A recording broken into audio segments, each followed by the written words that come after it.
ಮದ್ಯ ಮಾಂಸಗಳನ್ನು ಸೇವನೆ ಮಾಡೋರು ಈ ರಾಯರ ಸ್ತೋತ್ರವನ್ನು ಹೇಳಿದರೆ ಅದು ವಿಪರೀತ ಫಲವನ್ನು ಕೊಡಬಹುದು. ವೇದಗಳನ್ನು ಅಪೌರುಷೇಯ ಅಂತೇವಿ. ಅನಾದಿ ಕಾಲದಿಂದ ಬಂದದ್ದು ವೇದಗಳು. ಯಾವ ವ್ಯಕ್ತಿಗಳು ದೇವರು ಕೂಡ ರಚನೆ ಮಾಡದೇ ಇರುವುದು ವೇದಗಳು.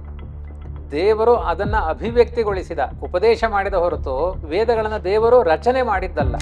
ದೇವರು ತೊಡೆ ಮೇಲೆ ಕೂತ್ಕೊಂಡವ್ರೆ ಪ್ರಹ್ಲಾದರಾಜರು. ನರಸಿಂಹನ ತೊಡೆ ಮೇಲೆ, ನರಸಿಂಹನ ಕಂಡ್ರೆ ಓಡೋಗುವ ಸಮಾಜ ಇದೆ, ಅವನ ತೊಡೆ ಮೇಲೆ ಕೂತ್ಕೊಂಡು ಸ್ತೋತ್ರ ಮಾಡಿದವರು. ಬೇರೆ ಬೇರೆ ನೆಟ್ವರ್ಕ್ಗಳು ಎಲ್ಲಾ ಕಡೆ ಬರ್ತಾ ಇದೆ. ಜಿಯೋ ನೆಟ್ವರ್ಕ್, ಏರ್ಟೆಲ್ ನೆಟ್ವರ್ಕ್ ಎಲ್ಲಾ ಕಡೆ ಸಿಗುತ್ತೆ, ಕೆಲವು ಕಡೆ ಸಿಗಲ್ಲ ಅದು. ಆದರೆ ಯಾವತ್ತಿಂದಲೂ ಶತಶತಮಾನಗಳಿಂದ ಎಲ್ಲರಿಗೂ ಸಿಗುವ ಏಕೈಕ ನೆಟ್ವರ್ಕ್ ರಾಘವೇಂದ್ರ ನೆಟ್ವರ್ಕ್. ಶಾಪಾನುಗ್ರಹ ಶಕ್ತಃ. ರಾಯರು ಶಾಪ ಕೊಡುವ ಸಾಮರ್ಥ್ಯವೂ ಇದೆ, ಅನುಗ್ರಹ ಮಾಡುವ ಸಾಮರ್ಥ್ಯವೂ ಇದೆ. ನಾನು ಹಿಂದೆ ಹೇಳಿದ್ದೆ ಅದನ್ನ. ಆ ಮಗು ಬದುಕದೇನೆ ಬದುಕಿರುವ ಮಗುವನ್ನ ಸತ್ಯದೇ ಬದುಕಿಸಿ ಅಂದಾಗ ಶಾಪವೇ ಆಯಿತು. ಅಲ್ಲಿ ಪರೀಕ್ಷೆ ಮಾಡ್ಲಿಕ್ಕೆ ಹೋದ್ರೆ ಅದು ಶಾಪವೇ ಆಗುತ್ತೆ. ಅವರು ಹೇಳಿದ್ರು, ಮೊನ್ನೆ ಒಬ್ರು ತಮ್ಮ ಅನುಭವ ಹಂಚಿಕೊಂಡಿದ್ದಾರೆ. ಇನ್ನು 5 ವಾರದ ಒಳಗಡೆಗೆ ನಿಮಗೆ ದೇವರು ಸಂತಾನ ಭಾಗ್ಯ ಕೊಡ್ತಾನೆ. ಎಷ್ಟೋ ವರ್ಷಗಳಾಗೋಗಿದೆ, 3 ವಾರದಲ್ಲಿ ರಿಸಲ್ಟ್ ಬಂದಿದೆ. ಓಂ ಶ್ರೀ ರಾಘವೇಂದ್ರಾಯ ನಮಃ ಅನ್ನುವುದನ್ನ ಈ ವಿಸ್ತಾರವಾದ ಸಮಾಜದಲ್ಲಿ ನಾನು ಹೇಳಲಿಕ್ಕೆ ಇಷ್ಟಪಡಲ್ಲ. ವ್ಯಕ್ತಿ ಆರಾಧನೆ ಇಲ್ಲ. ನಾನು ಮಧ್ವಾಚಾರ್ಯರನ್ನ ಸರ್ವೋತ್ತಮ ಅಂದರೆ ನನಗೆ ನರಕ ಆಗುತ್ತೆ ಅಂತ ಮಧ್ವಾಚಾರ್ಯ ಹೇಳಿಕೊಟ್ಟಿದ್ದಾರೆ. ನಾನೇನಿದ್ರು ದಾಸ. ಮನಸ್ಸಿನಲ್ಲಿ ಒಂದು ಸುಳ್ಳು ಹೇಳಿದರೆ ಅದು ವಿಷ ಆಗುತ್ತೆ, ಅದು ದೇಹ ವಿಷ ಆಗುತ್ತೆ, ರೋಗ ಬರುತ್ತೆ. ಯಾಕೆ ಹೇಳಿ? ಸುಳ್ಳು ಹೇಳಿದ ಮೇಲೆ ಮನಸ್ಸು ಹೇಳ್ತಾ ಇರುತ್ತೆ, ನೀನು ಎಷ್ಟು ಸೋಗು ಹಾಕಿ ಅವ್ರದ್ದು ಮುಂದೆ ದೊಡ್ಡವನನ್ನು ತೋರಿಸ್ಕೊಂಡ್ಬಿಟ್ಟು, ಕಳ್ಳ, ನೀನು ಮಹಾದುಷ್ಟ, ಪಾಪಿ. ನಿಮ್ಮ ಮನಸ್ಸಿನಲ್ಲಿ ವಿಷವನ್ನು ನೀವೇ ಇಂಜೆಕ್ಟ್ ಮಾಡ್ಕೊಂಡ್ರಿ. ಕಾಮಧೇನು ಹತ್ತಿರ ಹೋದಾಗ ಸೆಗಣಿ ಕೇಳಬಾರದು, ಕಾಮಧೇನು ಹತ್ರ ಕೇಳಿದಾಗ ಅರಮನೆ ಕೇಳಬೇಕು. ಹಾಗಾಗಿ ರಾಯರನ್ನ ಕಾಮಧೇನುವಿನ ಬಳಿ ಹೋದಾಗ ಮೋಕ್ಷದ ಫಲವನ್ನು ಬಯಸಿ.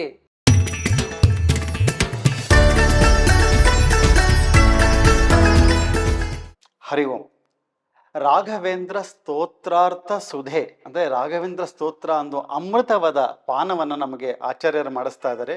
ಹಿಂದಿನ ಸಂಚಿಕೆಯಲ್ಲಿ ನಾವು ಮೊದಲ 11 ಶ್ಲೋಕಗಳ ಅರ್ಥವನ್ನು ನೋಡಿದ್ವಿ. ರಾಘವೇಂದ್ರ ಸ್ವಾಮಿಗಳ ಒಂದು ಮಹಿಮೆ ಏನು, ಕೇವಲ ಒಂದು ಪವಾಡಗಳಷ್ಟೇ ಅಲ್ಲ, ಆ ಮಧ್ವಶಾಸ್ತ್ರದ ಸಾರವನ್ನು ಹೇಗೆ ತುಂಬಿದ್ದಾರೆ, ಮತ್ತು ರಾಘವೇಂದ್ರ ಸ್ವಾಮಿಗಳ ಸ್ವಭಾವ ಏನು, ದೇವ ಸ್ವಭಾವ, ಅದನ್ನೆಲ್ಲ ವಿದ್ವಾಂಸರು ಅದನ್ನು ವಿವರಿಸಿದ್ರು ನಮಗೆ. ಇವತ್ತು ಮುಂದುವರಿಯೋಣ. ಆಚಾರ್ಯರೇ ಸುಸ್ವಾಗತ 2ನೇ ಸಂಚಿಕೆಗೆ. ಹಿಂದೆ ನಾವು ರಾಘವೇಂದ್ರ ಸ್ವಾಮಿಗಳ ಒಂದು ಆ ಸ್ವಭಾವದ ಬಗ್ಗೆ ತಾವು ಹೇಳಿದ್ರಿ, ಅವರ ಪಾಪವನ್ನು ಪರಿಹರಿಸುವಂತಹ ಅವರ ದೃಷ್ಟಿ ವಜ್ರಾಯುಧದ ಬಗ್ಗೆ ಎಲ್ಲ ಹೇಳಿದ್ರಿ. ಇನ್ನು ಮುಂದುವರಿಸೋದಾದರೆ 12ನೇ ಶ್ಲೋಕದಿಂದ. ರಾಯರ ಮಹಿಮೆಗಳನ್ನು ಹೇಳ್ತಾ ಇದ್ರೆ ನಮ್ಮ ಬದುಕಿನ ನೂರಾರು ಪಾಪಗಳು ಪರಿಹಾರವಾಗುತ್ತೆ. ಈ ನಾಲಿಗೆ ಯಾರ್ಯಾರ ಬಗ್ಗೆಯೋ ಮಾತನಾಡಿ ಏನೆಲ್ಲ ದೋಷಗಳಿದೆಯೋ ಆ ರಾಯರ ಗುಣಚಿಂತನೆಯಿಂದ ಆ ದೋಷಗಳೆಲ್ಲ ವಾಶೌಟ್ ಆಗೋದು ಅಂತಾರಲ್ಲ, ಎಲ್ಲ ದೋಷಗಳು ಕೂಡ ಪರಿಹಾರವಾಗುತ್ತೆ. ಆದಷ್ಟು ರಾಯರ ಸಂಕೀರ್ತನೆ, ಜ್ಞಾನಿಗಳ ಮಹಿಮೆಗಳನ್ನು, ದೊಡ್ಡವರ ವಿಷಯದಲ್ಲಿ ವಿಧೇಯರಾಗಿ ನಡೆದುಕೊಳ್ಳುವ ವ್ಯಕ್ತಿತ್ವವನ್ನು ನನ್ನ ಜೊತೆಗೆ ಸಮಾಜಕ್ಕೂ ಕೊಡಲಿ ಎನ್ನುವ ಭಾವನೆಯಿಂದ ಮುಂದೆ ರಾಯರ ಚಿಂತನೆಗಳನ್ನು ಆ ಸ್ತೋತ್ರದ ಮೂಲಕವೇ ಮುಂದುವರಿಸೋಣ. 11 ಪದ್ಯಗಳ ವಿಚಾರ ಸರಣಿಯನ್ನು ನೀವು ನೋಡಿದ್ರಿ. 12ನೇ ಪದ್ಯದಿಂದ ಒಂದು ಚಿಂತನೆ, ಹೆಚ್ಚು ಪಾರಾಯಣ ಮಾಡೋರಿಗೆ ಅನುಕೂಲವಾಗಲಿ ಅಂತ ಒಂದು ಬಾರಿ ವಿಸ್ತಾರವಾಗಿ ಕೇಳಿಸಿಕೊಳ್ಳಿ. ಆಮೇಲೆ ನೀವು ಸಂಕ್ಷಿಪ್ತವಾಗಿ ಅದರ ಅರ್ಥ ಚಿಂತನೆಯ ಜೊತೆಗೆ ನೀವು ಪಾರಾಯಣವನ್ನು ಮನೆಗಳಲ್ಲಿ ಮಾಡಬಹುದು. ರಾಯರ ಈ ಸ್ತೋತ್ರವನ್ನು ಹೇಳಿಕೊಳ್ಳಿಕ್ಕೆ ಒಂದು ಅಧಿಕಾರ ಅನ್ನುವುದು ಬೇಕು. ಅಧಿಕಾರ ಅಂದರೆ ಮದ್ಯ ಮಾಂಸಗಳನ್ನು ಸೇವನೆ ಮಾಡೋರು ಈ ರಾಯರ ಸ್ತೋತ್ರವನ್ನು ಹೇಳಿದರೆ ಅದು ವಿಪರೀತ ಫಲವನ್ನು ಕೊಡಬಹುದು. ರಾಯರ ಚರ್ಯಗಳೇನಿದೆ ಆ ಥರ ಚರ್ಯಗಳು ನಮ್ಮಲ್ಲಿರಬೇಕು. ಅವರು ಬಿಂಬ, ನಾವು ಪ್ರತಿಬಿಂಬ ಅಂತ ಆಗಬೇಕು. ರಾಯರು ಯಾವ ರೀತಿ ಆಹಾರ ತಗೊಳ್ತಾರೆ ಆ ಥರ ನನಗೆ ಆಹಾರ. ಮನೆಯಲ್ಲಿ ಇವಾಗ ಕೆಲವೊಮ್ಮೆ ಹೆಂಡತಿ ಪ್ರೀತಿ ಇದ್ದಾಗ ಏನು ಹೇಳ್ತಾಳೆ, ರೀ ನಿಮಗದು ಇಷ್ಟ ಇಲ್ಲ ಅಂದರೆ ನನಗೂ ಬೇಡ, ಬಿಟ್ಬಿಡ್ತೀನಿ ಅಂತ. ಒಂದು ಸಾಮಾನ್ಯವಾದ ಪ್ರೀತಿಯಲ್ಲೇ ಇಷ್ಟು ಭಾವನೆಗಳಿದ್ದಾಗ ರಾಯರು ಜಗತ್ತನ್ನು ಉದ್ಧಾರ ಮಾಡುವ ಮಹಾಪುರುಷರು ಅಂತ ಚಿಂತನೆ ಮಾಡಿದಾಗ ಅವರಿಗೆ ಮೆಚ್ಚುಗೆ ಆಗುವಂತಹ ಆಹಾರ ವಿಹಾರಗಳು ನಮ್ಮಲ್ಲಿ ಇದ್ದಾಗ, ಮತ್ತೇನು ಸನ್ಯಾಸಿಗಳಾಗಿ ಅಂತ ನಾನು ಹೇಳ್ತಾ ಇಲ್ಲ, ಗೃಹಸ್ಥ ಧರ್ಮದಲ್ಲಿದ್ದು ಯಾವುದು ನಮ್ಮಿಂದ ಸಾಧ್ಯವೋ ಅಂತಹ ಆಚಾರ ವಿಚಾರಗಳಿದ್ದವರು ಈ ರಾಯರ ಸ್ತೋತ್ರವನ್ನು ಹೇಳಿದರೆ ಅತ್ಯಂತ ಶಕ್ತಿಯುತವಾದ ಒಂದು ಮಂತ್ರವಾಗಿ, ಕಲಿಯುಗದಲ್ಲಿ ಗುರುಸ್ತೋತ್ರದಿಂದ ಪರಿಹಾರ ಆಗದೇ ಇರುವ ಸಂಗತಿಗಳೇ ಇಲ್ಲ. ಗುರುಸ್ಮೃತಿ ಸರ್ವ ಸಮೃದ್ಧಿ ಸಾಧಿಕ ಅಂತ. ಗುರುಗಳ ಸ್ತೋತ್ರ ಎಲ್ಲ ಇಷ್ಟಾರ್ಥಗಳನ್ನು, ಹರಿಸ್ಮೃತಿ ಅನ್ನೋದು ನಮ್ಮ ಅನಿಷ್ಟಗಳನ್ನೆಲ್ಲ ವರೆಸಿದರೆ ಸಮೃದ್ಧಿಯನ್ನು ಕೊಡೋದು ಗುರುಸ್ಮೃತಿ. ಹಾಗಾಗಿ ರಾಯರನ್ನು ಸ್ತೋತ್ರ ಮಾಡ್ತಾ ಇರಿ. ನಿಮ್ಮ ಯಾವ ಕಡು ಬಡತನ ಇರಲಿ, ಮಾನಸಿಕ ಖಿನ್ನತೆಗಳಿರಲಿ, ಭಯಗಳಿರಲಿ, ರೋಗಗಳಿರಲಿ, ಅದನ್ನೆಲ್ಲ ರಾಯರು ಪರಿಹಾರ ಮಾಡ್ತಾರೆ. ರಾಯರ ಬದುಕಿನಲ್ಲಿ ಒಂದು ದೀಕ್ಷೆ ಇತ್ತು ಅಂತ 12ನೇ ಪದ್ಯದಲ್ಲಿ ಹೇಳ್ತಾರೆ. ಪ್ರತಿವಾದಿ ಜಯ ಪ್ರತಿವಾದಿ ಜಯ ಸ್ವಾಂತ ಭೇದ ಚಿಹ್ನಾಧರೋ ಗುರುಹು ಅಂತ. ಪ್ರತಿವಾದಿ ಜಯ ಅಂತ. ಪ್ರತಿವಾದಿ ಅಂದ್ರೆ ಉಲ್ಟಾ ಮಾತಾಡೋರು ಅಂತ ಅರ್ಥ. ಸಾಮಾನ್ಯ ಪ್ರತಿವಾದಿ ಅಂದ್ರೆ ಎದುರುಗಡೆ ಮಾತನಾಡೋನು, ಪ್ರತಿಯಾಗಿ ಮಾತನಾಡೋನು. ಇಲ್ಲಿ ಹಾಗಲ್ಲ. ನಮ್ಮ ಸನಾತನವಾದ ವೇದ ಸಂಸ್ಕೃತಿಗಳಿಗೆ, ವೇದಗಳನ್ನು ಅಪೌರುಷೇಯ ಅಂತೇವಿ. ಅನಾದಿ ಕಾಲದಿಂದ ಬಂದದ್ದು ವೇದಗಳು. ಯಾವ ವ್ಯಕ್ತಿಗಳು, ದೇವರು ಕೂಡ ರಚನೆ ಮಾಡದೇ ಇರುವುದು ವೇದಗಳು. ದೇವರು ಅದನ್ನು ಅಭಿವ್ಯಕ್ತಿಗೊಳಿಸಿದ, ಉಪದೇಶ ಮಾಡಿದ ಹೊರತು ವೇದಗಳನ್ನು ದೇವರು ರಚನೆ ಮಾಡಿದ್ದಲ್ಲ. ಅಂತಹ ವೇದಗಳನ್ನು ಹೊತ್ತುಕೊಂಡಿರುವ ಹಿರಿಮೆ ನಮ್ಮ ಭಾರತ ದೇಶಕ್ಕಿದೆ. ನಾವು ಸನಾತನರು ಅಂತ ಕರೆಯುವುದೇ ಆ ಅಭಿಪ್ರಾಯದಿಂದ. ಆದ್ದರಿಂದ ಇಷ್ಟು ವಿಸ್ತಾರವಾಗಿ ಸನಾತನ ಧರ್ಮಕ್ಕೆ ಇತರವಾದಿಗಳಿಂದ ಅನೇಕ ಆಕ್ಷೇಪಗಳು ಬಂದಾಗ ಅದನ್ನು ಸಮರ್ಥವಾಗಿ ಎದುರಿಸಿದ ಸೇನಾನಿ ರಾಘವೇಂದ್ರ ಸ್ವಾಮಿಗಳು. ಆಯಾ ಕಾಲಗಳಲ್ಲಿ ತುಂಬ ಮಂದಿ ಬಂದಿದ್ದಾರೆ, ಅನೇಕ ಅಪರೋಕ್ಷ ಜ್ಞಾನಿಗಳು ಬಂದಿದ್ದಾರೆ. ರಾಯರ ಕಾಲದಲ್ಲಿ ಒಂದು ಅದ್ಭುತವಾದ ವ್ಯಕ್ತಿತ್ವ ಅದು ರಾಯರದ್ದು. ಅವರದ್ದು ನಿಯಮ ಪ್ರತಿವಾದಿ ಜಯ.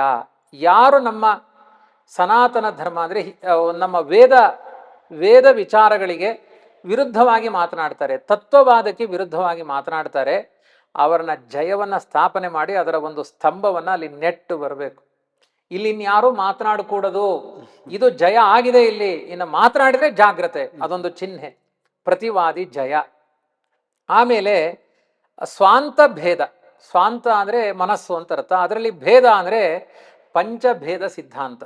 ಜೀವ, ಪರಮಾತ್ಮ, ಜಡ ಅನ್ನುವ ಮೂರು ಪದಾರ್ಥಗಳಲ್ಲಿ ಪರಸ್ಪರ ಭೇದಗಳನ್ನು ಹೇಳಿದರೆ ಪಂಚಭೇದ ಆಗುತ್ತೆ. ಜೀವರಿಗೂ ಭೇದ, ಜಡಕ್ಕೂ ಭೇದ, ಜೀವರಿಗೂ ಪರಮಾತ್ಮನಿಗೂ ಭೇದ, ಜೀವರಿಗೂ ಜಡಕ್ಕೂ ಪರಮಾತ್ಮನಿಗೂ ಭೇದ ಅಂತ ಹೀಗೆ ಪಂಚಭೇದಗಳ ಸಿದ್ಧಾಂತವನ್ನು ಹೃದಯದಲ್ಲಿ ಸ್ಥಾಪನೆ ಮಾಡಿಕೊಂಡವರು. ಸ್ವಾಂತ ಭೇದ. ಚಿಹ್ನಾಧರ. ಚಿಹ್ನ ಅಂದರೆ ಅದರ ಲಾಂಛನ. ಎಲ್ಲಿ ಹೋದರೂ ಒಂದು ಧ್ವಜದ ಪತಾಕೆ. ಅದರಲ್ಲಿ ಏನಿದೆ ಅಂದರೆ ಪರವಾದಿಗಳನ್ನು ನಿಗ್ರಹ ಮಾಡಿದ್ದೇನೆ, ಅಂದರೆ ವೇದ ಸಾಹಿತ್ಯಕ್ಕೆ, ವಿಚಾರಕ್ಕೆ ವಿರುದ್ಧವಾಗಿ ಮಾತನಾಡಿದವರನ್ನ ಖಂಡಿಸಿದ್ದೇನೆ, ನನ್ನ ಹೃದಯದಲ್ಲಿ ತತ್ವವಾದವನ್ನು ಬೆಳಗಿಸಿಕೊಂಡಿದ್ದೇನೆ ಎನ್ನುವ ಎರಡು ಲಾಂಛನಗಳನ್ನು ಯಾವಾಗಲೂ ಹೊತ್ತವರು ನಮ್ಮ ರಾಯರು. ಭೇದ ಚಿಹ್ನಾಧರೋ ಗುರುಹು. ಚಿಹ್ನ ಆದರಹ ಗುರುಹು. ಅಲ್ಲಿ ಆದರಹ ಅಂತ ಪದಚ್ಛೇದ, ಚಿಹ್ನಾಧರಹ ಅಂತ ಪದಚ್ಛೇದ ಅಲ್ಲ. ಚಿಹ್ನೆ ಅಂದರೆ ಅದರ ಚಿಹ್ನೆಗಳನ್ನು, ಸಿಂಬಲ್, ಅದನ್ನು ಆದರಹ ಅಂದರೆ ಅದರಲ್ಲಿ ಆದರವುಳ್ಳವರು, ಅದನ್ನು ಸ್ಥಾಪನೆ ಮಾಡುವುದರಲ್ಲಿ ಆಸಕ್ತಿ ಉಳ್ಳವರು. ಸರ್ವವಿದ್ಯಾ ಪ್ರವೀಣ. ಎಲ್ಲ ವಿದ್ಯೆಗಳಲ್ಲೂ ಕೂಡ ಪ್ರಾವೀಣ್ಯವನ್ನು ಸಂಪಾದನೆ ಮಾಡಿಕೊಂಡವರು. ಇಂಥ ರಾಯರ ಮುಂದೆ ರಾಘವೇಂದ್ರಾತ್ ಅನ್ಯಃ ನ ವಿದ್ಯತೆ. ರಾಯರ ಮುಂದೆ ಇನ್ನೊಬ್ಬ ಸರಿಸಾಟಿಯಾಗಿ ತತ್ವವಾದವನ್ನು ಸ್ಥಾಪನೆ ಮಾಡಿದವನು ಯಾರೂ ಇಲ್ಲ. ಹಿಂಗೆ ಹೇಳಿದ ತಕ್ಷಣ ಎಷ್ಟು ಡ್ಯಾಮೇಜ್ ಸ್ಟೇಟ್ಮೆಂಟು ಅಂದರೆ, ಆವಾಗ ನಾನು ಹೇಳಿದ್ನಲ್ಲ, ವಿಶ್ವೇಶ ತೀರ್ಥರಿಗೆ ಹಿಂದಿನ ಸಂಚಿಕೆಯಲ್ಲಿ ಹೇಳಿದ್ದೆ, ನಮ್ಮ ಗುರುಗಳಿಗೆ ಸಮಾನರಾದವರು ಯಾರೂ ಇಲ್ಲ, ಸ್ವಾಮಿಗಳೇ ಖಂಡನೆ ಮಾಡಿದರು. ಹಾಗೆಲ್ಲ ಹೇಳಬೇಡ. ಇಲ್ಲಿ ಅಪ್ಪಣ್ಣಾಚಾರ್ಯರ ಭಾವ ವ್ಯಾಖ್ಯಾನಗಳಲ್ಲೂ ಇದೆ, ರಾಯರ ಕಾಲದಲ್ಲಿ ಸರಿಯಾಗುತ್ತೆ. ಯಾಕೆಂದ್ರೆ ಅವರನ್ನ ಮೀರಿಸಿದವರು ಯಾರು ಇರಲಿಲ್ಲ ಅಂತ ಎಲ್ಲವೂ ಸರಿಯಾಗುತ್ತೆ. ಅಥವಾ ಇವತ್ತಿಟ್ಟುಕೊಳ್ಳಿ, ಇವತ್ತು ರಾಯರ ಚಿಂತನೆ ಮಾಡ್ತಾ ಇದ್ದೀವಿ, ರಾಯರ ಸಾಹಿತ್ಯಗಳಿದೆ. ಇವತ್ತಿನ ಕಾಲದಲ್ಲಿ ರಾಯರಂತೆ ಸಮಾಜವನ್ನ ಸುಧಾರಣೆ ಮಾಡುವವರು ಯಾರೂ ಇಲ್ಲ. ಅಪ್ಪಣ್ಣಾಚಾರ್ಯರು ಅಪರೋಕ್ಷ ಜ್ಞಾನಿಗಳ್ರಿ, ತ್ರಿಕಾಲ ಜ್ಞಾನಿಗಳು.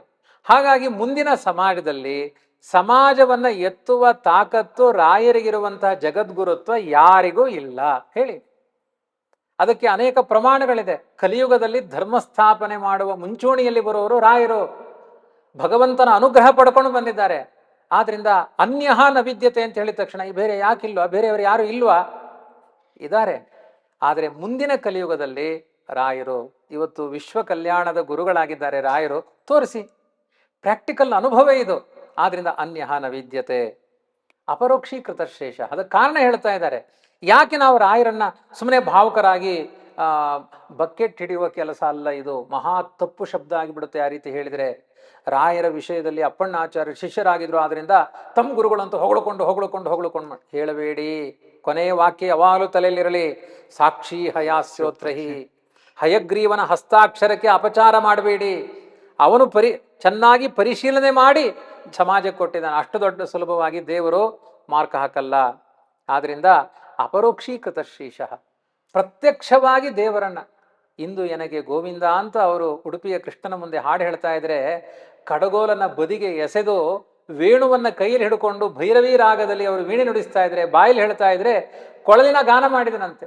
ವೀಣೆ, ಕೊಳಲು, ವೇಣು ವೀಣಾ ಧ್ವನಿವತ್. ಸಮಾಜದಲ್ಲಿ ಕಲ್ಯಾಣ ಮಾಡುವ ಶಕ್ತಿ ವೀಣೆಯಲ್ಲಿದೆ, ಕೊಳಲಿನಲ್ಲಿದೆ, ಗಾನದಲ್ಲಿದೆ. ಗಾನ ವೀಣೆ ರಾಯರದ್ದು, ಕೊಳಲು ಕೃಷ್ಣನ ಕೈಯಲ್ಲಿ. ಹೀಗೆ ಅಪರೋಕ್ಷೀಕೃತ ಶೀಶ ಗೆಜ್ಜೆ ಕಟ್ಕೊಂಡು ಬಂದು ರಾಯರ ಸುತ್ತ ಕುಣಿದಾಡಿಬಿಟ್ಟು ಭಗವಂತನಿಂದ ಆಲಿಂಗಿಸಿಕೊಂಡವ್ರಿ. ದೇವರ ತೊಡೆ ಮೇಲೆ ಕೂತ್ಕೊಂಡವ್ರಿ ಪ್ರಹ್ಲಾದರಾಜರು. ನರಸಿಂಹನ ತೊಡೆ ಮೇಲೆ, ನರಸಿಂಹನ ಕಂಡ್ರೆ ಓಡೋಗುವ ಸಮಾಜ ಇದೆ, ಅವನ ತೊಡೆ ಮೇಲೆ ಕೂತ್ಕೊಂಡು ಸ್ತೋತ್ರ ಮಾಡಿದವರು ಅಪರೋಕ್ಷೀಕೃತ ಶ್ರೀಶಃ. ಅಂದ್ರೆ ದೇವರನ್ನ ಪ್ರತ್ಯಕ್ಷವಾಗಿ ನೋಡಿದವರು, ಅವರನ್ನ ಒಲಿಸಿಕೊಂಡವರು. ಸಮುಪೇಕ್ಷಿತ ಭಾವಜಃ. ಸಮುಪೇಕ್ಷಿತ ಭಾವಜ ಅಂದ್ರೆ, ಭಾವ ಅಂದ್ರೆ ನಮ್ಮ ಹೃದಯದ ಮನಸ್ಸು, ಅದರಲ್ಲಿ ಹುಟ್ಟುವ ಆ ಕಾಮಕ್ರೋಧಗಳು, ಅದನ್ನ ಸಮುಪೇಕ್ಷಿತ, ಚೆನ್ನಾಗಿ ಆ ದೋಷಗಳನ್ನು ಉಪೇಕ್ಷೆ ಮಾಡಿದ್ದಾರೆ. ಹೃದಯದಲ್ಲಿ ಹುಟ್ಟುವಂತಹ ಕಾಮಕ್ರೋಧಗಳನ್ನ ಧೂಳಿಪಟ ಮಾಡಿದವರು ಸಮುಪೇಕ್ಷಿತ ಭಾವಜಃ. ಅಪೇಕ್ಷಿತ ಪ್ರದಾತಾನ್ಯ ರಾಘವೇಂದ್ರಾನ್ನ ವಿದ್ಯತೆ. ತುಂಬಾ ಗುರುಗಳು ಶಕ್ತಿವಂತರಾಗಿದ್ದಾರೆ, ನಿಮಗೆ ಸ್ಪಂದನ ಮಾಡುವ ಬೇಗ. ಬಹುಶಃ ಇವತ್ತು ಬೇರೆ ಬೇರೆ ನೆಟ್ವರ್ಕ್ಗಳು ಎಲ್ಲ ಕಡೆ ಬರ್ತಾ ಇದೆ, ಜಿಯೋ ನೆಟ್ವರ್ಕ್, ಏರ್ಟೆಲ್ ನೆಟ್ವರ್ಕ್ ಎಲ್ಲ ಕಡೆ ಸಿಗುತ್ತೆ, ಕೆಲವು ಕಡೆ ಸಿಗಲ್ಲ ಅದು. ಆದರೆ ಯಾವತ್ತಿಂದಲೋ ಶತಶತಮಾನಗಳಿಂದ ಎಲ್ಲರಿಗೂ ಸಿಗುವ ಏಕೈಕ ನೆಟ್ವರ್ಕ್ ರಾಘವೇಂದ್ರ ನೆಟ್ವರ್ಕ್. ಆಯ್ತಾ? ಅಪೇಕ್ಷಿತ ಪ್ರದಾತಾನ್ಯ. ನಿಂತಲ್ಲಿ ಕೊಡ್ತಾರೆ, ಕಾಡಿನಲ್ಲಿ ಕೊಡ್ತಾರೆ, ಅರಣ್ಯದ ಆಪತ್ತುಗಳಲ್ಲಿ ಕೊಡ್ತಾರೆ. ಅಮೆಜಾನ್ ನೀವು ಕಾಡಲ್ಲಿ ಕೂತ್ಕೊಂಡು ಬುಕ್ ಮಾಡ್ಲಿಕ್ಕಾಗಲ್ಲ. ರಾಯರು ಎಲ್ಲಿ ಯಾವುದನ್ನ ಅಪೇಕ್ಷೆ ಪಟ್ಟರು ಕೊಡ್ತಾರೆ. ಇವ್ರ ತರ ಕೊಡುವವರು ಯಾರೂ ಇಲ್ಲ. ದಯಾ ದಾಕ್ಷಿಣ್ಯ ವೈರಾಗ್ಯ ವಾಕ್ಪಾಟವ ಮುಖಾಂಕಿತ. ದಯಾ ದಾಕ್ಷಿಣ್ಯ ವೈರಾಗ್ಯ. ದಯೆ ಅಂದ್ರೆ ಮತ್ತೊಬ್ಬರ ಬಗ್ಗೆ ಕರುಣೆ. ಆಮೇಲೆ ದಾಕ್ಷಿಣ್ಯ ಅಂದ್ರೆ ಅದರ ಔದಾರ್ಯ ಅಂತ ಇಟ್ಕೊಳ್ಬೋದು. ದಯಾ ದಾಕ್ಷಿಣ್ಯ ಅಂದ್ರೆ ದಯೆ ಇದೆ ಮತ್ತೊಬ್ಬರಲ್ಲಿ.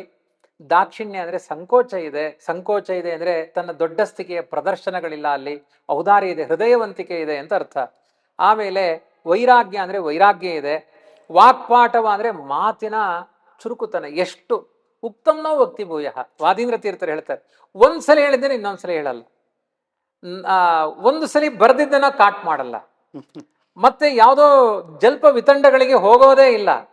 ಅಂತಹ ವಾಕ್ಪಾಟವ ಮುಖಾಂಕಿತ.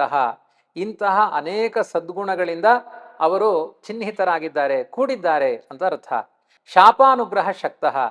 ರಾಯರು ಶಾಪ ಕೊಡುವ ಸಾಮರ್ಥ್ಯವೂ ಇದೆ, ಅನುಗ್ರಹ ಮಾಡುವ ಸಾಮರ್ಥ್ಯವೂ ಇದೆ. ನಾನು ಹಿಂದೆ ಹೇಳಿದ್ದೆ ಅದನ್ನ.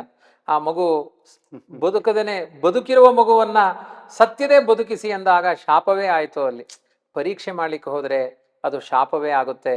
ಅವರನ್ನ ಶರಣಾಗತರಾದ್ರೆ ಅನುಗ್ರಹವೇ ದೊರೆಯುತ್ತೆ. ಎರಡೂ ತಾಕತ್ತು ರಾಯರಲ್ಲಿದೆ. ತಮಾಷೆಯ ವಸ್ತು ಅಲ್ಲ ರಾಯರು ಅಂದ್ರೆ. ಹುಡುಗಾಟ ಮಾಡಬೇಡಿ. ಯಾರ್ಯಾರನ್ನೋ ಗೇಲಿ ಮಾಡಿದ ಹಾಗೆ, ಸಮಾಜದಲ್ಲಿ ಯಾರ್ಯಾರ್ದೋ ಬಗ್ಗೆ ಸುಮ್ಮನೆ ಕಾಮೆಂಟ್ ಬರೆದು ಹಾಕಿದ ಹಾಗೆ ರಾಯರ ಬಗ್ಗೆ ಮಾತನಾಡಬೇಡಿ. ರಾಯರಿದ್ದಾರೆ, ಎಚ್ಚರಿಕೆ. ಆಯ್ತಾ?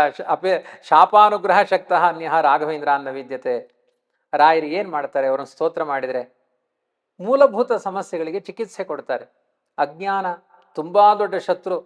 ಎಷ್ಟೋ ಬಾರಿ ನಮ್ಗೆ ದುಃಖ ಆಗುವುದು ಅದಿಲ್ಲ ಇದಿಲ್ಲ ಅಲ್ಲ, ದೇವರೇ ನನಗೆ ಯಾಕೆ ಇಷ್ಟೊಂದು ಅಜ್ಞಾನ ಕೊಟ್ಟಿದೆ, ಅದು ದೊಡ್ಡ ದುಃಖ ನಮ್ಮ ಜೀವನದಲ್ಲಿ. ವಿಸ್ಮೃತಿ, ಕೆಲವೊಮ್ಮೆ ಎಲ್ಲ ಓದಿರ್ತೇವೆ, ಸಮಯಕ್ಕೆ ಬಂದಾಗ ಮರೆತು ಹೋಗ್ಬಿಡುತ್ತೆ. ಅದು ವಿಸ್ಮೃತಿ. ಯಾಕೆ ನೆನಪಾಗ್ತಾರೆ? ದಿನ ಹೇಳುವ ಸ್ತೋತ್ರ ಮರೆತು ಹೋಗುತ್ತೆ. ಅಜ್ಞಾನ, ವಿಸ್ಮೃತಿ, ಭ್ರಾಂತಿ, ತಪ್ಪು ತಿಳುವಳಿಕೆ, ಸಂಶಯ, ಸುಮ್ಮನೆ ಸಂಶಯ, ಅದಂತೂ ಸಿಕ್ಕಾಪಟ್ಟೆ ರೋಗ. ಅದು ಯಾರು ನೋಡಿದ್ರು ಡೌಟು, ಸಂಶಯ. ಆಮೇಲೆ ಅಪಸ್ಮೃತಿ. ಅಪಸ್ಮೃತಿ ಅಂತಂದ್ರೆ ಮೂರ್ಛೆ. ಈ ಕ್ಷಯ ಅಂದ್ರೆ ಕ್ಷಯ ರೋಗ. ಅಪಸ್ಮೃತಿ ಅಂದ್ರೆ ಹುಚ್ಚು ಆಗ್ಬೋದು, ಮೂರ್ಛೆ ರೋಗ, ಕ್ಷಯ ರೋಗ. ತಂದ್ರ, ಆಲಸ್ಯ, ತೂಕಡಿಕೆ. ಪುರಾಣ ಕೂತ ತಕ್ಷಣ ಆಚಾರ ರಾಗ ಚೆನ್ನಾಗಿ ಸೆಟ್ ಆಗ್ಬಿಟ್ಟಿದೆ, ಅಲ್ಲೇ ತೂಕಡಿಸ್ತಾ ಇರ್ತಾರೆ. ತೂಕಡಿಕೆ ಅದು ಅವ್ಯವಸ್ಥೆ. ಅದು ಕಂಪ. ಕಂಪ ಅಂದ್ರೆ ನಡುಕ, ಹೆದರಿಕೆ. ವಚಕೌಂಠ್ಯ. ವಚಕೌಂಠ್ಯ ಅಂದ್ರೆ ಮಾತಿನಲ್ಲಿ ಕುಂಠತೆ, ತೊದಲಿಸುವುದು, ಸರಿಯಾಗಿ ಮಾತಾಡ್ಲಿಕ್ಕಾಗಲ್ಲ, ಒದ್ದಾಡೋದು, ಮಾತಿನ ದೋಷಗಳು, ವಾಗ್ದೋಷಗಳು. ಸರಿಯಾಗಿ ವೈಷದೇವ ಮಾಡದೆ ಊಟ ಮಾಡಿಬಿಟ್ರೆ ವಾಗ್ದೋಷಗಳು ಬರುತ್ತೆ ಬ್ರಾಹ್ಮಣರಿಗೆ ಅಂತ ಇದೆ. ಅಥವಾ ಜ್ಞಾನಿಗಳ ನಿಂದನೆ ಮಾಡಿದರೆ ಬಾಯಿಲಿ ಶಬ್ದಗಳು ಬರಲ್ಲ, ಉಗ್ಗು, ಮಾತುಗಳ ತಡೆಯುವಿಕೆ. ಮುಖ ಇದೇ ಮೊದಲಾದ ಯಾವ ದೋಷಗಳಿದೆಯೋ. ಚ ಇಂದ್ರಿಯ ಉದ್ಭವ. ನಮ್ಮ ಬಾಹ್ಯವಾದ ಪಂಚ ಜ್ಞಾನೇಂದ್ರಿಯಗಳ ಕುರುಡುತನ, ಕರ್ಮೇಂದ್ರಿಯಗಳ ಜಾಡ್ಯ, ಇದೆಲ್ಲ ದೋಷಗಳು ನಾಶಂ ಆಯಾಂತಿ.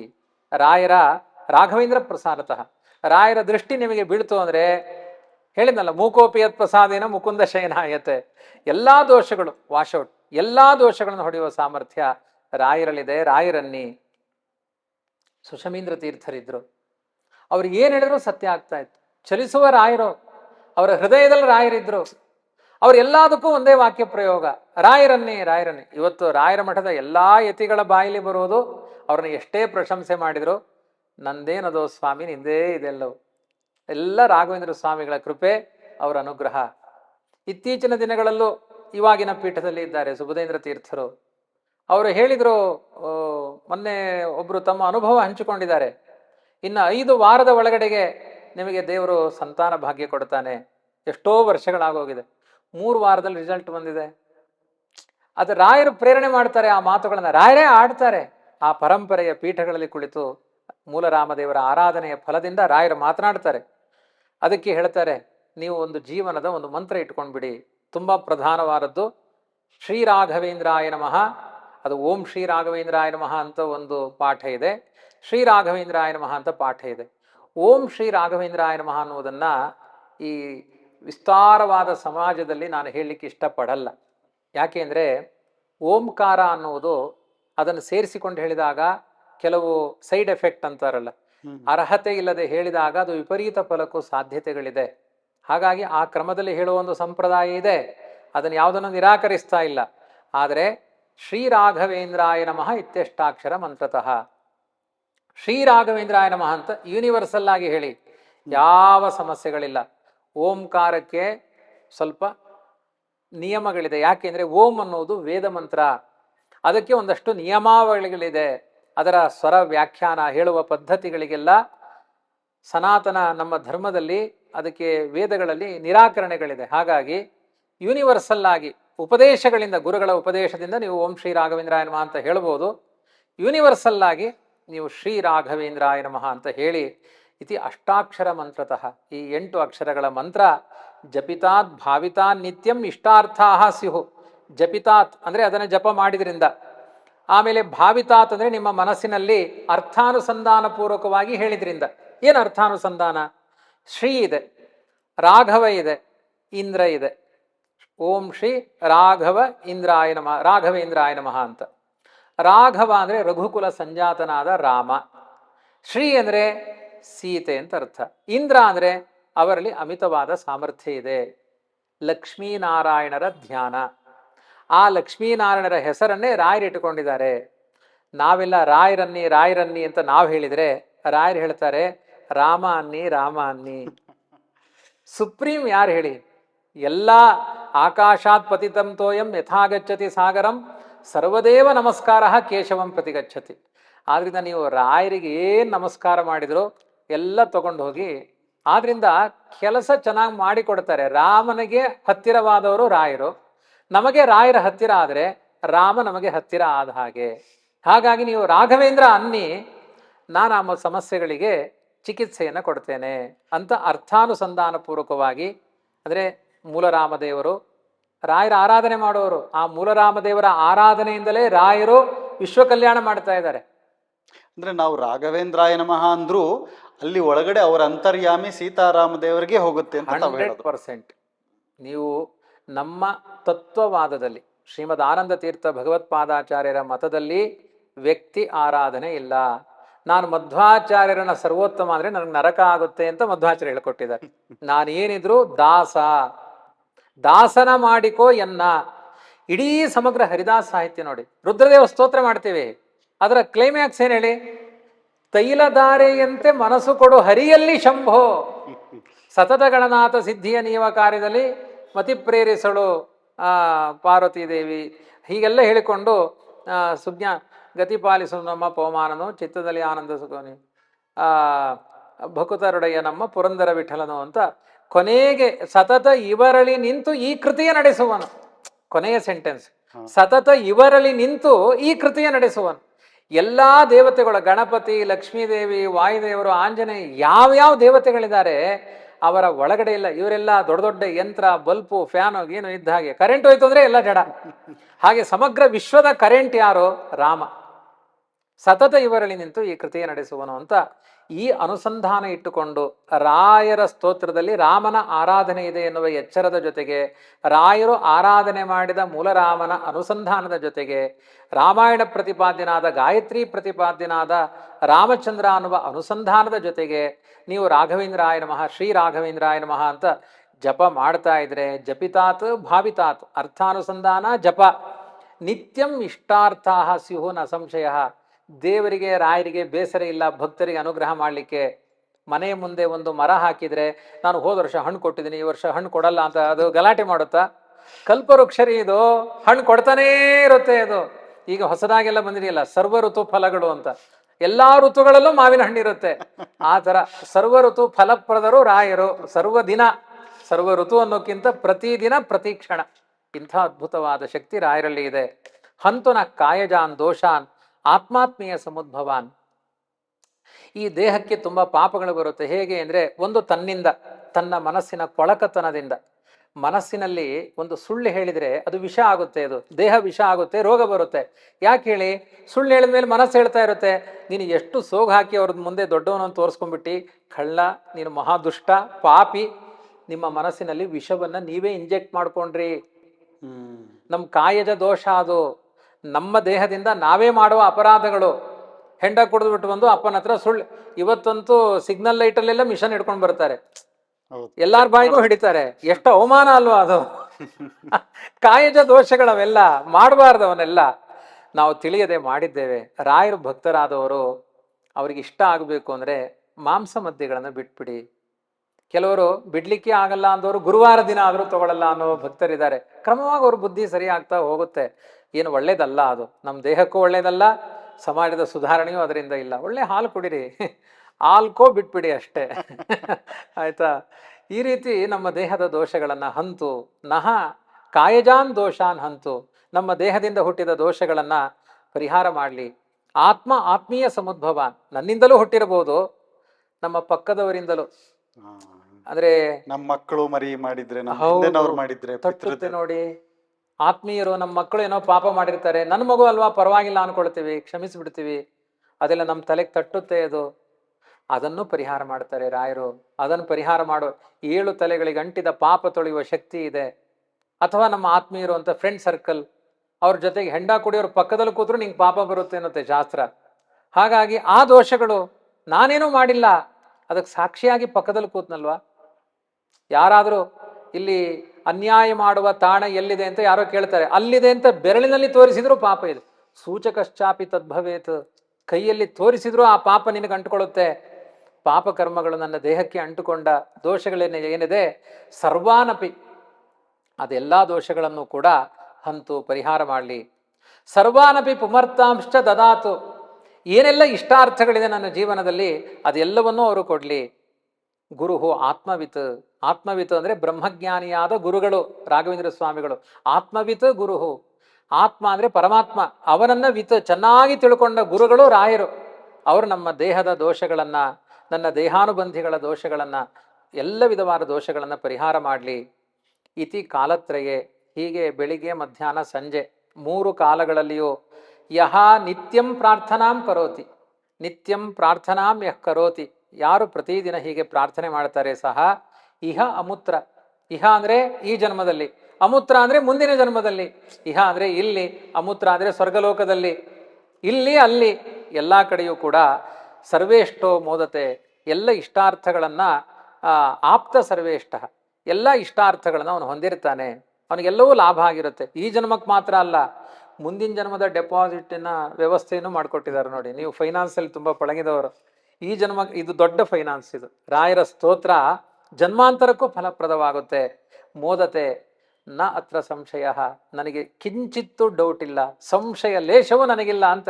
ಎಷ್ಟು ವಿಶ್ವಾಸದ ಮಂತ್ರ ರೀ ಇದು, ಅಪ್ಪಣ್ಣಾಚಾರ್ಯರ ವಿಶ್ವಾಸದ ಮಂತ್ರ. ಅದನ್ನ ಹೇಳ್ತಾರೆ, ಅಗಮ್ಯ ಮಹಿಮಾ ಲೋಕೆ. ಲೋಕದಲ್ಲಿ ಅಗಮ್ಯ ಮಹಿಮಾ ಅಂದ್ರೆ ಏನು?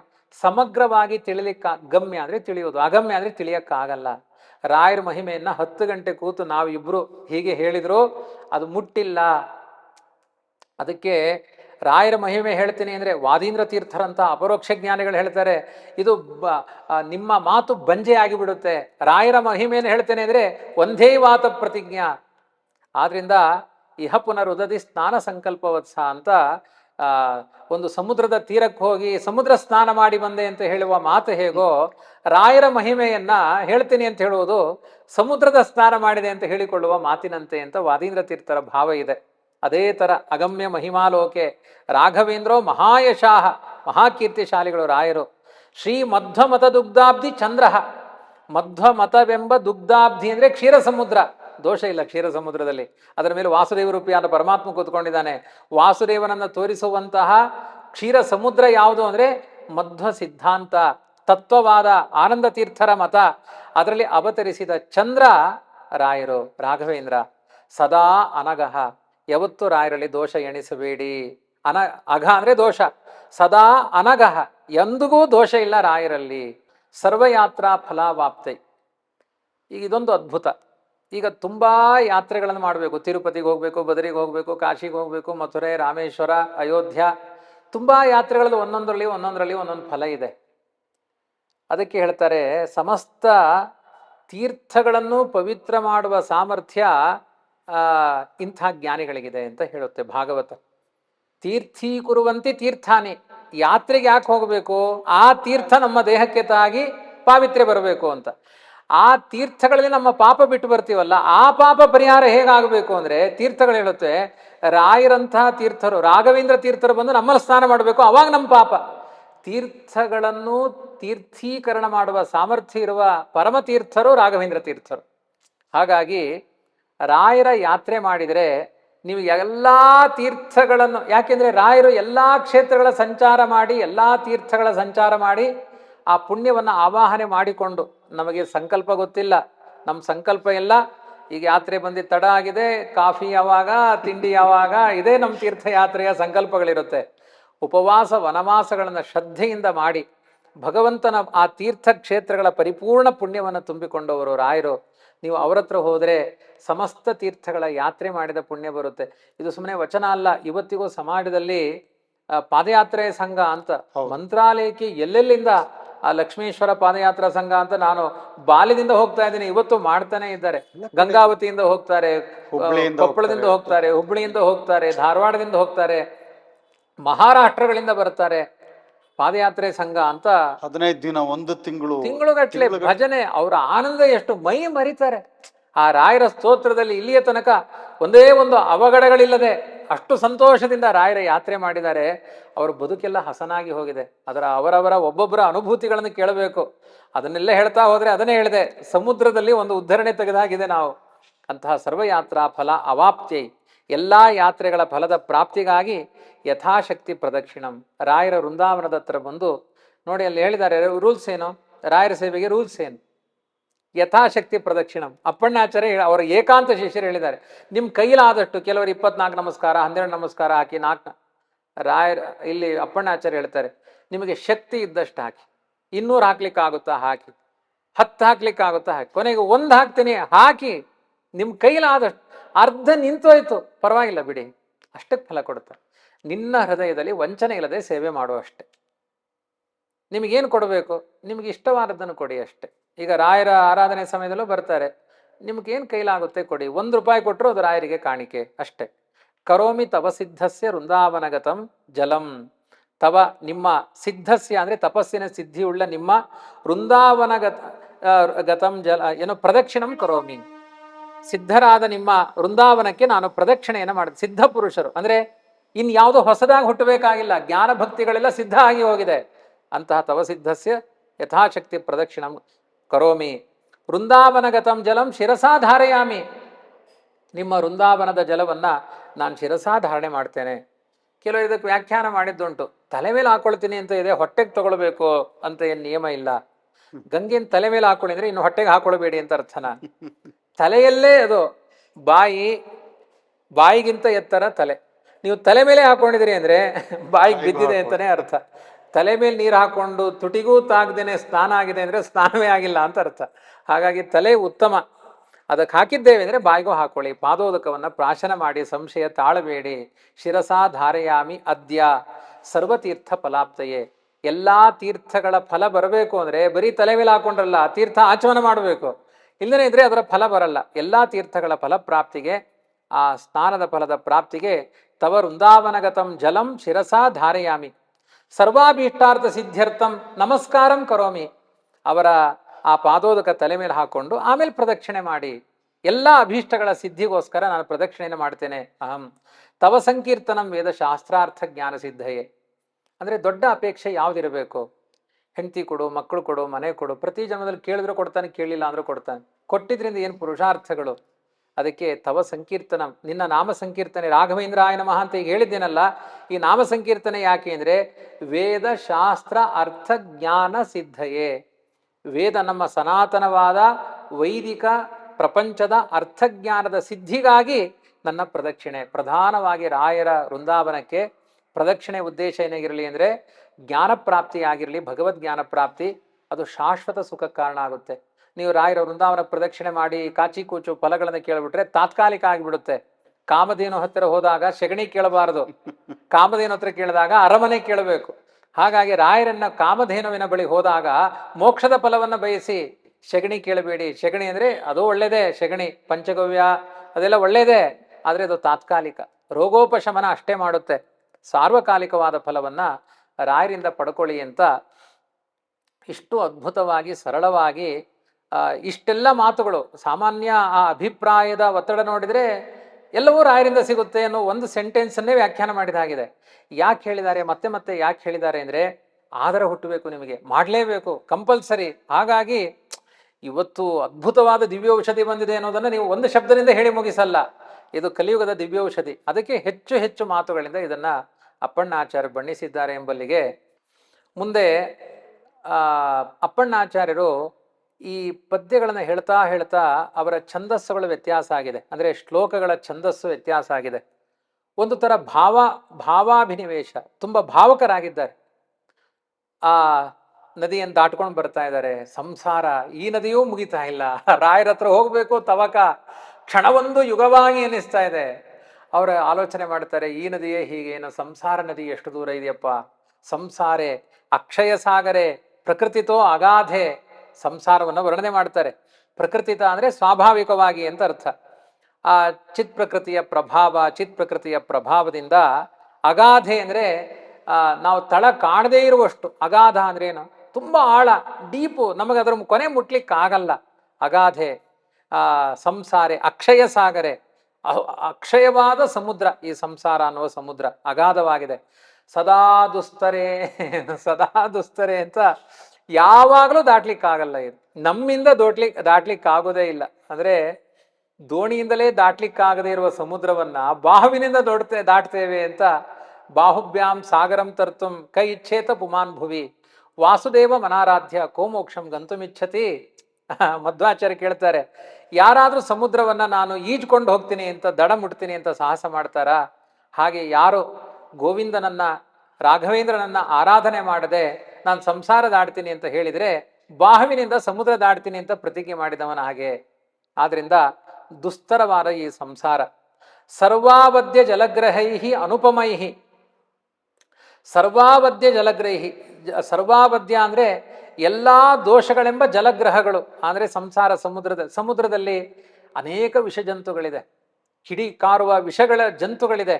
ಹಾಗೆ ನೂರಾರು ದೋಷಗಳ ಸಂಸಾರ ಇದು. ಕಷ್ಟಗಳೇ ಜಾಸ್ತಿ ಇದೆ ಸಂಸಾರದಲ್ಲಿ. ಜಲಗ್ರಹೈಹಿ ಅಂದರೆ ಜಲಗ್ರಹಗಳು ಅಂದರೆ ಜಲಚರ ಪ್ರಾಣಿಗಳು. ಸರ್ವಾವಧ್ಯ ಅಂದರೆ ಎಲ್ಲ ವಿಧವಾದ ದೋಷಗಳಿಂದ ಕೂಡಿರುವಂತಹ ಜಲಗ್ರಹಗಳಿಂದ. ಅನುಪಮೈಹಿ, ಅದು ಅನುಪಮ ಅಂದರೆ ಅದು ಮುಗಿಯೋದೇ ಇಲ್ಲ, ಅಸದೃಶವಾಗಿದೆ, ಅದು ಭಯಂಕರವಾಗಿವೆ ಅವು. ಆಯ್ತಾ? ಕಾಮಾದಿ ಭಂಗಾಕುಲೆ. ಕಾಮಾದಿ ಭಂಗಾಕುಲೆ ಅಂದರೆ ಭಂಗ ಅಂದರೆ ಅಲೆಗಳು. ನೋಡಿ, ಇದು ಸಂಸಾರ ಸಮುದ್ರ, ದಾಟ್ಲಿಕ್ಕಾಗಲ್ಲ. ಅದು ಮೊಸಳೆ, ಅನೇಕ ವಿಷಜಂತುಗಳಂತೆ ಅನೇಕ ನೂರಾರು ಕಷ್ಟಗಳು ಈ ಪ್ರಾಣಿಗಳಂತೆ ಈ ನಮ್ಮ ಜೀವನದಲ್ಲಿ ಇದೆ.